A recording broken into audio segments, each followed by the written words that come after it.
Halo semuanya, Assalamualaikum warahmatullahi wabarakatuh. Balik lagi di podcast episode 2 bersama Pak Fida. Jadi hari ini suasananya berbeda nih Pak ya. Kita di mana ini Pak? Di Ketinggian, di tower untuk latihan penyelamatan. Penyelamatan. Oke, ini anginnya sepoi-sepoi juga nih, pemandangannya bagus tuh, ada jembatan juga gitu. Ini juga pakai baju jumpsuit. Keren-keren. Setelah di episode sebelumnya kita ngebahas cakupan lebih luas tentang damkar ya kan. Untuk episode 2 ini kita mau merinci lagi tentang hal-hal yang menonjol dari damkar Kukar itu sendiri, tentang modernisasinya alat-alat di sini gitu. Pak, kita mau nanya nih Pak, untuk alat-alat seperti ini tuh dapatnya kok bisa ada sih kayak gini contohnya nih. Ini tuh aku coba nyari tuh nggak ada Pak, kayak ada ya helmnya kini di Dredger warna biru ini gitu. Yang orang-orang pakai itu yang mana warna merah gitu. Nah, yang untuk kayak gini tuh di mana sih Pak dapatnya Pak? Request dong. Request ya. Kan mereka kan biasanya gini. Satu produk itu dia pasti nawarin, dia pasti kosong. Dia nawarin produk itu biasanya warnanya netral. Warnanya netral. Mau dikasih warna apa? Biasanya tuh ada cost lebih sih. Kayak warna ini gitu ya. Iya, benar. Jadi pas untuk helm rescue sendiri kita memang tertarik dengan biru gitu ya, karena identik dengan pemadam juga. Kalau merah kan banyak. Udah betul. Kasih, saya bilang sama teman-teman pas minta masukan sama kita, kita biru boleh nggak? Boleh. Harganya masuk nggak dengan anggaran yang ada? Masuk Pak, masih beda-beda tipis. Udah biru aja. Hadirlah warna biru. Hadirlah warna biru. Jujur, pokoknya janggal sendiri, keren sendiri lah, apalagi deh ini nih. Ini nih aku juga, ini satu set atau kita bikin sendiri Pak? Bikin Sendiri jadi ya? kreasi teman karena kalau kita beli kan terfokus aja warna. Saya bilang kasih corak dong, doreng apa, bukan doreng sih ya. Nanti doreng dikira mirip-miripin. Bukan. Iya benar. Artinya ini kan warna ini aku bisa analogikan, ada hitam nih asap. Hitam asap, merah api, ini biru, ini air. Nah, biru tua ini kita pemadam. Oh, pemadamnya. Jadi pemadam itu ada air, ada asap, ada api. 4 warna. Itu punya kita. Saya menganalogikan. Corak-corak itu kan ya asap kayak apalah. Gitu. Iya. Ini saya desain sendiri sebenarnya. Oh, ini Bapak desain sendiri desain, Pak? Warna desain sendiri. Makanya saya nggak terlalu menonjolkan. Kita kan memang corak-corak yang warna-warni kan cuma di Permendagri, kita kan cuma dikasih bias-bias di Pelindung ya kan. Kalau ya saya nggak berani juga, kan nggak salah juga kita berkreasi kan. Iya benar. Selagi pengen kita rapi, kita pokoknya ya kita buat lah. Gitu. Terus juga ada satu alat tadi yang saya lihat, pompa Ziegler. Nah itu untuk di Indonesia sendiri aja saya rasa cuma di sini dapat. Bapak dapat dari mana sih itu Pak? Dari beli ya. Enggak, maksudnya tuh kayak nggak pernah dilihat loh. Apa itu pompa itu? Ya, jadi gini Mas Dio, saya masuk ke pemadam itu kan, saya diwarisi besi tua. Besi tua, oke. Pahamnya maksudnya ya? Maksudnya ada unit kendaraan dengan spesifikasi tertentu. Di dalamnya itu menggunakan, ya kita langsung spesifik aja, dia menggunakan pompa Ziegler. Nah, terus Ziegler itu pada saat pengadaan di tahun 2010 ya, jauh sebelum kita ada di pemadam gitu, sama senior-senior kita itu, ternyata Ziegler itu pada saat unit itu juga menghadirkan satu unit portable. Portable artinya pada saat dia melakukan pengisian dia cepat portable-nya. Nah, pada saat kita ada di pemadam, bekerja ditugaskan di pemadam, saya menggunakan itu besi tua itu. Ternyata crash, nggak bisa digunakan. Sekali gunakan macet. Nah, terus saya nanya, ini di mana pengadaannya? Nah, kita langsung menghubungi lagi karoseri perwakilan Ziegler Indonesia ya. Ziegler Indonesia tuh, kalau nggak salah Ziegler Indonesia tuh Zieglernya untuk Asia Tenggara. Jadi dia memproduksi sendiri Pak? Bukan, Jerman punya, cuma untuk pemasaran dia ada di Jakarta. Jadi kita ditunjukin katalog, Pak itu ya zaman bahula. Nah, portable sekarang ini merek ini, serinya ini. Oh iya, berapa harga? Nah, ternyata dalam pemesanan itu tidak semudah seperti yang kita beli di toko ya, karena kita harus rebutan sama kemarin tuh kayak Pakistan. Oh, rebutan juga belinya? Iya, Pakistan udah cuma dikasih satu jatah info dari Ziegler. Nah, yang 2 ini udah dipegang sama Bomba Malaysia. Bomba Malaysia. Nah, kita rebutan udah karena ada ini kita minta waktu, kita Indonesia pengen karena kita butuh. Nah, kita siapin anggarannya memang. Nah, kita sesuai dengan ketentuan ya. Nah, kita dapatlah 2 unit itu gitu. Jadi memang kekuatannya memang kita akui gitu ya, memang hebat. Dia gunakan 3 silinder mesin PW. 3 silinder mesin PW. Suaranya kayak mobil ya, mobil. Iya, nggak perlu di gitu-gitu ya Pak? Enggak. Ya artinya tetap secanggih-canggihnya alat tanpa perawatan yang bagus, resiko juga toh. Nah, jadi kita harus tetap perhatikan setiap aplusannya, kita cek terus bahan bakarnya, olinya, baterainya gitu. Biar pada saat kita memang dalam keadaan emergency, semua itu bisa dijamin, semua bisa beroperasi dengan sempurna. Siap langsung bisa dipakai kapan aja. Ya. Itu bahan bakarnya apa sih Pak? Di atas Pertamax itu apa ya? Pertamax turbo. Iya. Turbo yang agak merah-merah kalau nggak salah ya. Turbo. Tadi aku juga nyobain nyalain teman-teman dan suaranya tuh halus banget. Sama motor Matic aku kayaknya halusan itu deh kayaknya tuh motornya. Pengen. Terus juga nih Pak, untuk yang satu lagi yang menonjol APD kita. APD kita itu warna hitam. Apa sih alasannya Bapak sendiri kok APD warna hitam? Jarang-jarang loh untuk di Indonesia ini orang pakai warna hitam. Apa sih alasannya? Biar kalau kotor sekali, kotor 2 kali, nggak langsung cuci. Penyamaran. Oh. Karena kita punya yang krim. Oh, dulu sempat punya yang krim. Aduh, kalau udah kena hitam-hitam kan cepat betul. Kita kan risih juga kalau habis main ada kejadian cuma digantung doang kan risih, harus ya laundry lah. Ya sering-sering laundry kan. Iya, dia pudar. Nggak bagus juga. Udah saya bilang kalau memang ada kesempatan ganti warna dong. Hitam. Iya, penyamaran lumayan lah. Ada nggak inspirasinya Pak? Soalnya tuh kayak nggak orang Indonesia pakai tuh biasanya tuh bentukannya gitu. Apa sih inspirasinya, kayak modelnya harus gini nih, apanya harus gini nih? Saya rasa kalau model kan standar internasional ya. Standar internasional. Kalau warna ini kan kemungkinan ada unsur seni aja lah, enak di mata. Iya, tapi alasan saya kemarin biar kotornya agak samar lah. Karena kita main di api, pasti hitam-hitam ya. Nah, kemarin kan kita babak belur itu waktu kita gunakan fair jacket kita itu yang krim. Waduh, kena oli, belepotan hitam, ngilanginnya susah. Kalaupun dia mau hilang dengan cairan-cairan tertentu, ya pasti ngerusak bahan. Ngerusak bahan. Itu yang kita hindari. Itu. Umurnya juga pasti berkurang ya. Terus juga dari helmnya nih Pak, saya penasaran nih, helm. Ini berapa sih Pak harganya Pak helmnya nih Pak? Aku nggak tahu lah. Aku nggak tahu helmnya. Ya karena saya bukan tidak terlibat. Saya kemarin serahkan memang dengan pejabat pengarahan barang gitu ya. Menggunakan kuasa anggaran, saya nggak mau ikut campur. Saya cuma diminta pendapat, saran. Yang saya butuhkan itu memang standar memenuhi syarat pada saat kita melakukan tugas. Karena risiko kita itu fatal.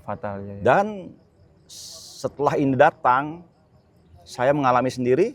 Saya pernah waktu memadamkan kebakaran di gedung DPRD itu, saya dijatuhin bongkahan. Entah gip atau semen ya. Itu videonya ada tuh. Ada videonya. Videonya ada, saya dijatuhin tepat di sisi kiri dan jatuh ke bahu. Itu alhamdulillah hari ini kita masih bisa ketemu. Ya, itu yang pertama. Yang kedua itu kayu. Kalau nggak salah kayunya itu lumayan balok rumah. Dari reruntuhan itu tadi. Pada saat kita pendinginan, ada teman-teman yang teledor. Harusnya pendinginan kan nggak boleh disiram kencang, harus spray. Nah, ternyata ada yang kencang itu mukul ke sana, langsung jatuh ke saya. Itu cuma lecet sedikit. Artinya ini barang saya langsung diuji ketahanannya, standarnya. Jadi dengan kualitas yang memang internasional gitu ya, ini kita lumayan dijamin. Dan kejadian-kejadian berikutnya dengan posisi yang memang APD seperti ini, teman-teman saya harapkan lebih bisa mendekati api khususnya. Benar. Karena kalau kita dekat dengan ini kan kita mudah memetakan skala prioritas yang mana membahayakan, yang pemadaman yang strategis segala macam gitu ya. Itu. Jadi penggunaan air pun tidak bisa cepat gitu ya, tepat. Tidak melambung, tidak langsung apa. Ke titiknya Betul. Ini salah satu kenapa APD itu menjadi dasar, menjadi salah satu skala prioritas kita untuk kita utamakan dalam bekerja. Karena APD itu juga penting ya Pak untuk kita Pak ya. Bukan penting, wajib. Wajib. Hukumnya. Oh, wajib gitu. Wajib, tidak boleh tidak, yuk. Istilahnya itu alat perang kita, pelindung kita. Iya, kalau teman-teman di sebelah mungkin ya di kesatuan sebelah dia punya rompi anti peluru gitu ya. Punya helm taktikal gitu. Ya kita inilah pakaian kita ya memang iya. Kita ini. Memang APD ini sangat penting banget teman-teman. Jadi ya semoga untuk damkar-damkar di seluruh Indonesia bisalah dikit-dikit menyimbangin atau sama-samain lah dengan damkar kokar ini. Itu keren. Nggak lecet ya Pak kena kayu itu? Kemarin setengah inci ada. Setengah inci ada. Ada harga, ada kualitas lah. Memang kalau untuk alat damkar ini memang lumayan ya Pak ya, kita punya. Dia rata-rata kalau kita standar internasional, dia kan standarnya dolar semua. Dolar semua, betul. Dolar. Jadi kita kursnya kita dolar. Pada saat kita ngajukan anggaran pun kita harus koordinasi dengan BPKAD, bidang aset, seperti apa barang-barang itu dengan kualitas standarisasi seperti ini. Dan kita tetap data kita sampaikan gitu kepada bagian pemerintah daerah. Terus ada satu nih, mungkin orang umum bertanya-tanya nih, soalnya tuh di setiap kegiatan Bapak tuh Bapak selalu bawa ini nih. Jadi mungkin pasti ada orang umum yang nanya, itu kenapa sih lagi madamin tapi bawa kamera gitu. Nah, kita coba mungkin bisa kasih tahu penonton Pak ataupun masyarakat, apa sih ini Pak? Gitu. Ya, ini sebutannya memang kamera thermal ya, kamera thermal sebagai deteksi kita. Pertama, dengan situasi kedaruratan kita bisa menemukan korban dengan panas ya, dengan gelombang panas. Jadi bisa kelihatan tuh mana yang panas, mana yang enggak. Yang kedua, dari deteksi ini kita bisa melihat titik-titik api yang belum bisa kita deteksi secara pakai mata. Dari kamera ini kita bisa ngeliat, oh di sini masih ada serapan panas, di sini masih ada titik api yang harus kita padamkan. Jadi kita gunakan kamera ini untuk memastikan bahwasanya tugas kita itu sudah selesai. Karena kita kontak pemadam kebakaran. Jadi titik-titik api yang rawan atau ada di tertutup oleh reruntuhan gitu, ini kita bisa deteksi pakai ini. Nah ini memang sangat penting, sangat berguna. Dan terakhir kita gunakan pada saat kemarin ada kejadian di salah satu ruko, kita bisa deteksi bahwasanya sumber api bukan di tempat yang disiram sama teman. Oh, gitu. Jadi di sini kita lihat, oh di sini nggak ada apa. Kenapa kau disiram di sini? Ternyata begitu kita geser beberapa meter, oh ternyata sumber api itu ada di sebelah tempat ya, di mana ya yang tadinya yang bukan tujuan disiram di situ. Jadi bisa kita itu lihat. Ya. Mungkin bisa kelihatan teman-teman ya, Pak tampakannya. Nah, ya. Seperti ini teman-teman. Ya dia kan gunakan sistem thermal ya, dia gelombang panas, suhu badan yang bisa kita ini. Oh iya. Ini suhu badan nih. Jadi suhu badan juga kelihatan tuh. Tuh. Teman-teman yang nggak ada duit di kantor juga kelihatan tuh. Kayaknya tuh abangku bokek tuh. Jadi tuh teman-teman, ini fungsinya untuk mendeteksi jikalau di dalam ruangan tersebut ada korban, terus juga untuk mendeteksi titik api ya Pak ya. Termasuk asap tebal juga bisa kita gunakan ini. Artinya kita dalam smoke chamber ya, atau dalam gedung-gedung penuh asap, kita menggunakan masker gas atau SCBA dan tadi. Indera penglihatan kita bantu dengan ini untuk membantu asap dan gelap gitu. Iya. Berfungsi banget. Terus ada lagi nih yang keren-keren juga. Soalnya pokoknya yang episode 2 ini kita bahas yang keren-kerennya di damkar kokar teman-teman. Nah, ini Pak, apa nih yang kotak ini nih? Kalau orang lihat nih telepon nih. Ternyata bukan. Ya, apa ini Pak? Ini deteksi gas. Gas. Ini berguna pada saat kita melakukan penyelamatan. Contoh pada saat kita merescue kemarin ada kejadian 2 korban terperangkap gas beracun di dalam falka sebuah tongkang kapal. Jadi 1 korban udah bisa kita selamatkan, kita evakuasi ke rumah sakit dengan label merah ya. Nah, yang 1 tidak bisa terselamatkan karena sudah MD gitu. Tapi untuk diselamatkan, kita masuk ke dalam itu juga kita nggak bisa langsung masuk. Nggak bisa langsung masuk. Ini langsung kita masukkan dulu. kita bisa mengukur kandungan gas yang di dalam itu terdiri dari gas apa saja. Ada salah satu gas yang sangat berbahaya, Dio. Gas itu apabila kena percikan sedikit saja, itu bisa menyala. Percikan api ya? Iya, percikan api bisa menyala. Dan yang kedua, ada gas yang mengambang, itu kalau kita tidak deteksi atau kita waspadai, itu kita yang merescue, kalau tidak safety, itu dengan hitungan detik, kita akan hilang kesadaran sampai 30 detik. Saking bahayanya. Nah, itu gas-gas itu harus kita hindari. Jadi kita jangan sampai menyelamatkan orang, malah kita yang selamatin. Jadi ini kita turunkan dulu, setelah itu kita beberapa detik kita naikkan, di sini terlihat nilai. Nanti nilai daripada kualitas kandungan gas itu ada di sini. Ada nama-namanya di sini, nanti muncul kadar oksigen berapa, kadar nitrogen berapa, ada gas-gas yang memang tidak boleh kita abaikan berbahayanya itu. Jadi kita harus gunakan ini. Jadi untuk masyarakat kalaupun di sini ada kebaca benar-benar ya kode-kodenya. Nah, di situ dia akan membuat nilai di sini. Standar oksigen, standar segala macam itu bisa terlihat di sini. Dan ini tidak boleh kita abaikan. Karena kalau kita abaikan, kita sendiri yang akan jadi korban nanti. Karena dalam menghirup gas beracun itu bukan butuh waktu lama. Dalam hitungan detik kita bisa tidur. Bisa tidur. Secepat itu. Bahkan bisa membawa kematian bagi kita. Berarti ini sangat berguna juga sangat untuk rescue juga. Untuk rescue. Ya, khusus untuk rescue kita namakan di dalam ruangan yang beracun ya, beracun nih. Masuk sumur juga ya, sumur juga perlu. Berapa? Kita jangan ceroboh. Mentang-mentang itu sumur, kita nggak tahu sumur itu mengandung gas apa. Jangan-jangan nanti kita mau ngevakuasi, kita yang lemes duluan. Niatnya mau nyelamatin korban, kita jadi korban. Ya syukur kita connect sama teman rescue. Ya, ini udah lemas, kita angkat. Kalau kita juga nggak ngeh, artinya kan dua korban, kita nggak tahu. Jadi banyak korban. Jadi harus kita periksa. Ya. Penting. Jadi ini jadi salah satu hal penting lah untuk kita damkar ataupun rescuernya gitu. Balik lagi ke ini Pak, yang alat besar di samping saya ini. Jujur untuk di tempat saya juga belum ada, juga saya baru lihat. Ini apa sih Pak? Itu yang namanya nozzle monitor, ya. Nozzle monitor yang kita gunakan apabila biasanya kebakaran lahan. Kebakaran lahan bisa digunakan karena ini ada yang otomatis bisa bergerak sendiri, ada yang stay. Nah, kita gerakkan manual. Nah, jadi tapi dalam kebakaran di pemukiman ini juga bisa. Artinya gini, tugas kita pemadaman itu kan pertama bagaimana cara kita menyekat jangan sampai api itu meluas. Benar. Kalau tidak salah itu 25 meter ya dari titik terakhir api. Itu kita harus pastikan 25 meter radius itu harus clear.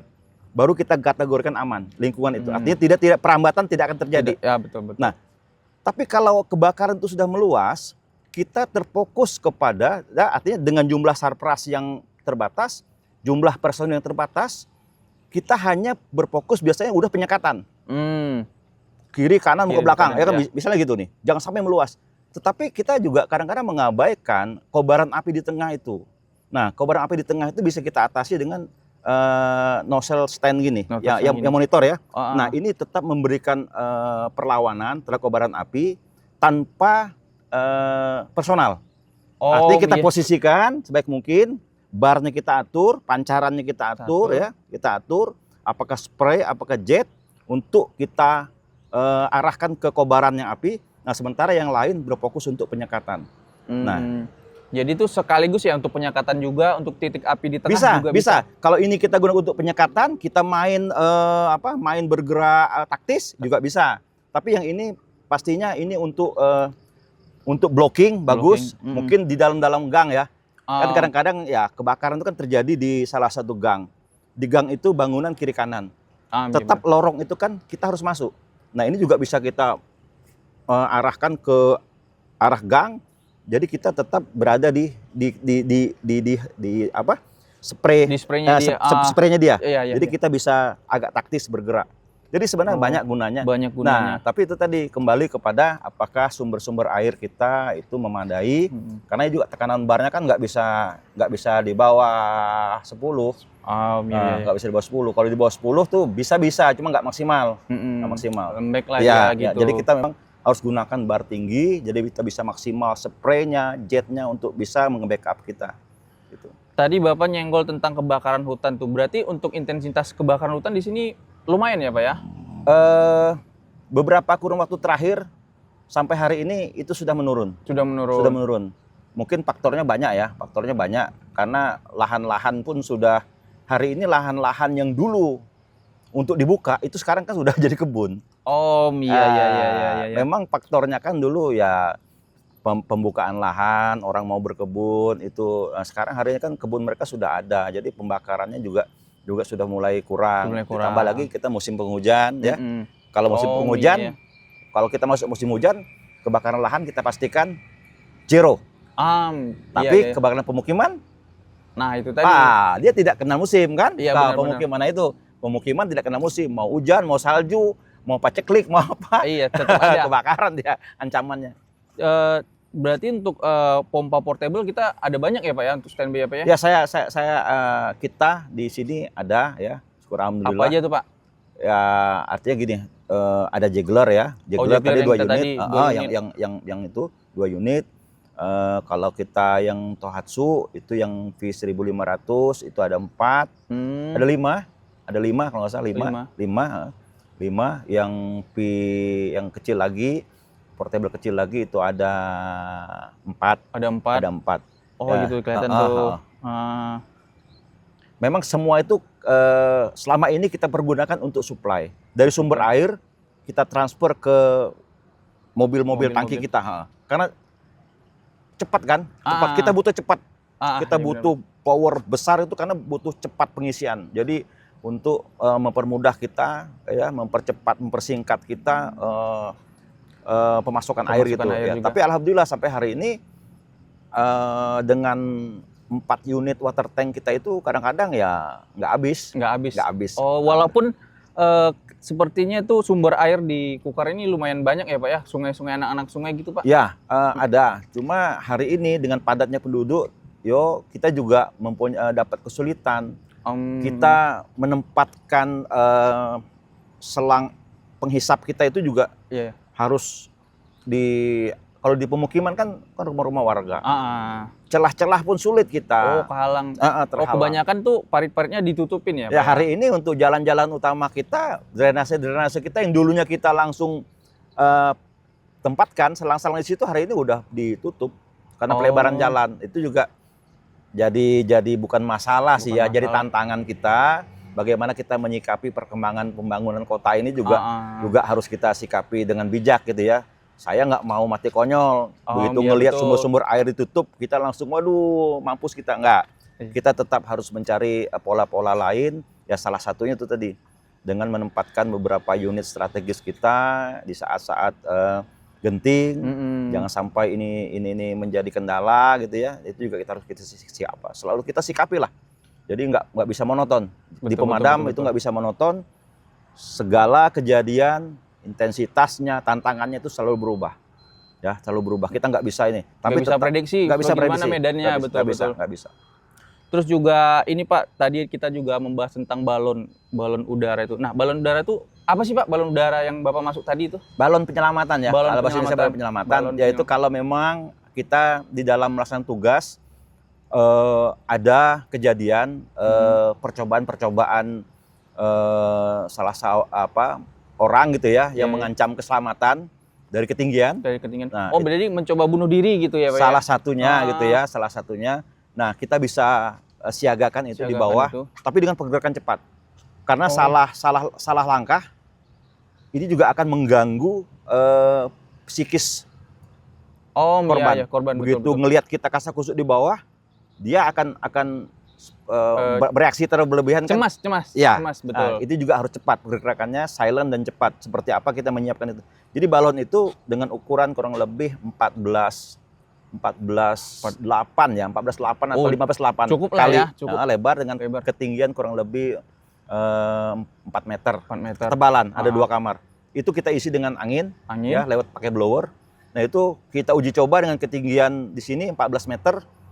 Empuk sih. Empuk sih. Empuk. Oh, Bapak udah nyoba langsung ya? Udah. Asik, pengen juga nyoba. Udah, artinya gini, kita kan harus tahu cara kerjanya dia. Kerjanya dia. Kalau terjadi sesuatu, ini ditempatkan di sini dengan kekencangan balon itu nggak boleh kencang. Nanti malah dia mental.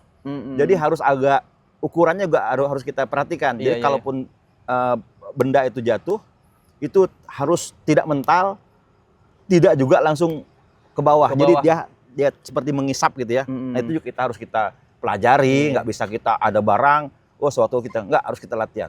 Harus latihan. Penyiapannya juga harus disiapkan, harus latihan.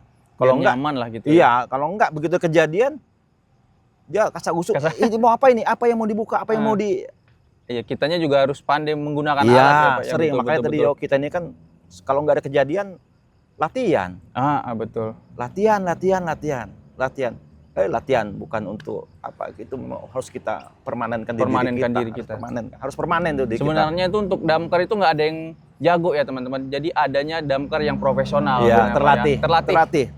Damkar yang karena sehebat-hebatnya jarang latihan, begitu melihat kobaran api, nyalinya langsung ciut. Pastilah, pasti. Tapi kalau sering latihan, panasnya ini bisa kita lawan dengan seperti ini kan. Terus kita latihan lah. Kita latihan, betul. Terus untuk banjir atau segala macam tuh, Pak. Kita juga ada perahu itu sebenarnya kepake nggak di sini, Pak? Kepake ya. Pakai. Makanya itu di bawah tempatnya hari ini. Tadinya itu kalau cuaca musim panas gitu, kemarau, itu tempatnya di atas, kita gantung. Nah, begitu masuk musim hujan kita turunin. Karena sering kejadian itu mendadak. Karena ada wilayah kita nggak hujan, tapi di daerah lain hujan, tapi karena kita ada di hulu, hujan di hilir, air bisa datang. Itu mendadak bisa salah satu tempat kita di kecamatan itu seperti itu. Jadi makanya kita juga harus siaga ya. Karena hari ini tuntutan warga masyarakat dengan kita di pemadam kebakaran dan kecamatan itu juga tinggi. Dikit-dikit damkar gitu ya. Artinya, jadi untuk mengevakuasi ketika banjir itu juga kita ya, Pak ya? Kita. Bukan apa sebelah? Ya, artinya saya nggak paham. Tapi yang jelas kita terima laporan, kita berangkat ke lokasi, ya memang kita doang di situ. Ya, artinya mungkin ada perbedaan birokrasi ya antara damkar. Nah, khusus untuk damkar, saya banyak hal-hal birokrasi yang saya potong. Begitu terima laporan, segera pastikan lokasinya di mana. Kirim Sherlock misalnya, Sherlock kita berangkat. Yang lain menyusul. Kalaupun harus laporan sama saya itu sambil jalan, tapi selalu respon terus. Jangan sampai masyarakat itu menunggu terlalu lama, ya, karena kita nggak tahu di situ ada ancaman terhadap keselamatan, jiwa, harta benda. Itu yang harus kita lindungi masyarakat. Iya, berarti selain di sini tuh selain banjir tadi, terus apalagi sih, Pak, kayak bencana-bencana alam yang kita juga ikut turun, Pak, kalau di sini, Pak? Semuanya. Ya, artinya kan konteks penyelamatan. Kan kita ada 2 tuh, penyelamatan kebakaran dan penyelamatan non-kebakaran. Nah, non-kebakaran ini kan apa aja? Jangankan bencana alam, ya kan, kucing kejepit nggak bisa turun di pohonnya kan kita juga, telepon kita juga. Nah, betul. jadi itulah. Jadi jangan segala sesuatu itu diartikan secara kaku ya. Fungsi kita bertugas di Des Pemadam ini artinya bagaimana kita mewakili pemerintah, betul ya, negara itu harus bisa memastikan kepada warga masyarakat bisa melindungi ya, membantu gitu. Nantilah kita ini urusan si A, urusan si B. Yang penting kita hadir dulu. Hadir. Benar. Dan saya sudah koordinasi sama Pak Bupati. Pak Bupati sepakat. Udah, saya sepakat sama Pak Pida gitu. Pola kerja Pak Pida saya sepakat. Gitu. Istilahnya pusat pun mendukung kan kita seperti itu berarti ya, Pak ya? Iya, Pak Mendagri pun kan seperti itu juga. Pada saat memberikan ini, Pak Dirjen juga seperti itu. Kenapa damkar hari ini seperti dengan masyarakat gitu? Ya karena mungkin karena pola kerja kita. Betul. Tangani dulu dah. Kalau masalah sanggup nggak sanggup, mungkin biarlah masyarakat yang melihat. Oh iya, Pak Damkar udah nggak sanggup, tapi mereka udah datang gitu. Nah, itu kan kebanggaan tersendiri bagi mereka. Bagi kita kan ya nggak ada rugi tadi. Iya. Apa yang rugi? Bahan bakar pemerintah yang beli. Lelah kita udah digaji pemerintah. Digaji, betul. Jadi ruginya di mana kalau kita datang cepat melayani masyarakat? Saya nggak ada yang rugi lah. Berarti itu istilahnya itu kita datang dulu aja gitu, menenangkan si warga masyarakat itu tadi ya Pak ya? Biasanya kalau ada kejadian luar biasa, kita datang aja itu suasananya udah beda. Dari panik menjadi kurang panik itu pasti. Ya kita aja misalnya di rumah sendiri, pas ada yang sesuatu yang kita lagi nggak bisa, terus teman datang, gimana sih rasanya? Oh iya. Sama lah warga masyarakat tuh pasti gitu, apalagi dalam situasi mengancam gitu ya. Dia pasti ada sesuatu psikis yang membuat dia agak tenang. Itu yang membuat masyarakat butuh kita. Harus perlu kita tuh datang cepat. Masalah itu terselesaikan atau tidak, itu nanti dilihatlah dulu. Ya kita datang aja dulu. Datang dulu lah. Betul. Yang mana? Ini. Oh ya bisa. Oh ya nggak bisa. Kami panggil teman dulu. Tapi dia sudah satu masa, satu level, dia udah merasa terjamin. Gitu. Iya. Ya. Damkar aja nih, damkar bisa gitu ya Pak ya? Ya artinya tantangan juga. Kalau damkar bisa ya bisa. Dengan satu lagi nih yang menjadi catatan kita. Orang panggil damkar itu memang berharap bisa menyelesaikan masalah. Betul. Seperti ada kunci yang perlu dibuka. Jangan sampai juga kita membuka kunci malah kerusakannya lebih parah. Ya kan? Uang keluarnya lebih gede. Iya, ya kan? daripada dia manggil damkar, kenapa nggak saya aja ambil batu, ambil kayu kan? Nah, dia minta petugas kita datang dengan segala macam cara. Itu terbuka, tapi kerusakannya minim.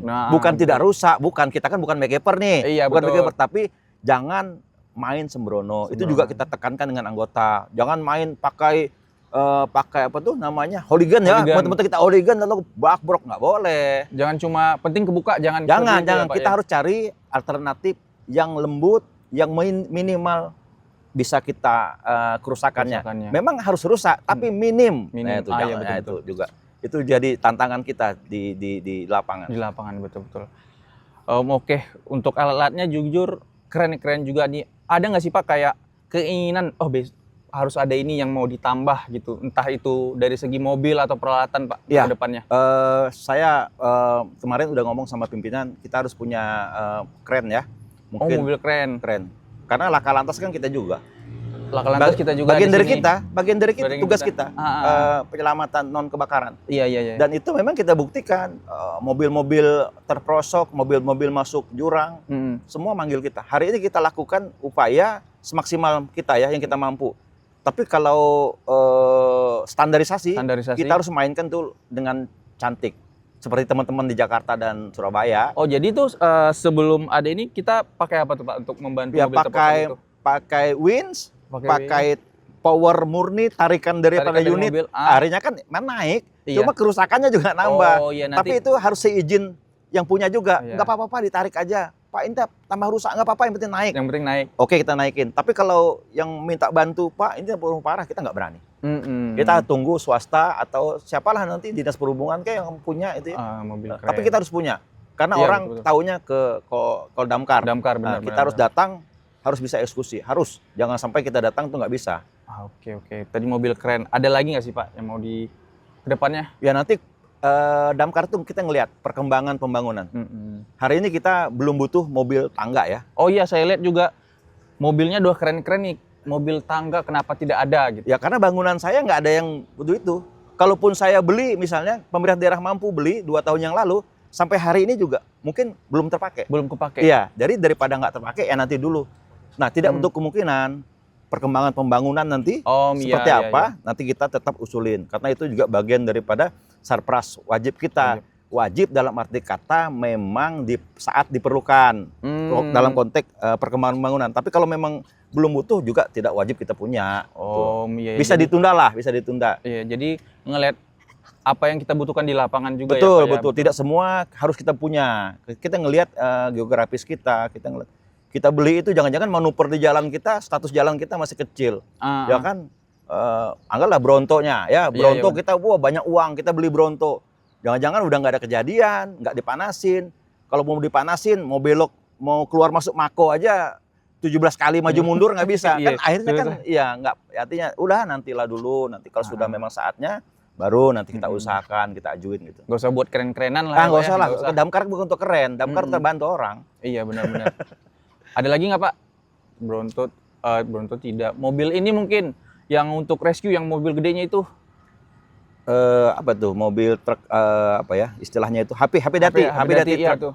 Pengen sih Pengen sih ya. Pengen. Itu keren kali tuh. Iya. Sekarang yang ada baru Jakarta sama Surabaya. Surabaya ya. Oke. Kita lihat cara dia main teman-teman kan di situ bagaimana dia mengangkat mobil dari sungai dari mana bersih main Bersih ya. bersih Kayak kayak memindahkan sesuatu tanpa iya, ada gangguan gitu. ya, Canggih. canggih. Itu penting buat kita. Iya, iya. Terus juga kedepannya untuk apa bang? Kedepannya untuk kita Pak, untuk damkarnya sendiri, untuk perekrutan atau bagaimananya itu mau seperti apa Pak kedepannya? Perekrutan kalau bisa ya lewat kebijakan pemerintah ya harus profesional. Harus profesional. Ya seperti teman-teman TNI Polri juga merekrutkan dari nol kan. Berapa pensiun? Karena damkar makin tua bukannya makin canggih. Oh iya. Kan tenaga iya. kita kan power nih tenaga. Kalau udah berumur juga kurang maksimal. Kurang maksimal. Jadi regenerasi kita harapkan ada kebijakan dari pemerintah pusat maupun pemerintah daerah memberikan space khusus lah untuk Space kita khusus ya untuk di kita. pemadam kebakaran tuh untuk pensiun dan rekrutmen itu diatur dengan baik. Artinya kualitas perekrutan yang baik itu juga menghasilkan kinerja yang baik. Biasanya seperti itu. Betul. Biasanya seperti itu. Secara garis lurus tuh berkesinambungan. Iya. Nah gitu ya Pak ya. Oke siap. Jadi mungkin itu perkenalan ataupun apa sih namanya tuh alat-alat ataupun APD dari Damkar Kukar teman-teman. Ingat wajib ya. Iya, APD itu wajib. Wajib. Tidak ada wajib kalau kita petugas pemadam itu kalau mau kerja wajib Iya APD. benar-benar wajib. Nggak boleh Jadi diabain. mungkinlah untuk bapak-bapak di atas sana lah ataupun pemimpin-pemimpin bisalah diangsur-angsur gitu kan. Yang paling tidak kayak apa yang kita pakai aja dulu ya Pak ya. APD alat ataupun alat-alat gitu. Oke teman-teman, mungkin sampai sini dulu perbincangan kita sama Bapak Fida. Terima kasih banyak Pak. Oke Dio, Sampai jumpa, sukses terus. Tepuk tangan dulu dong.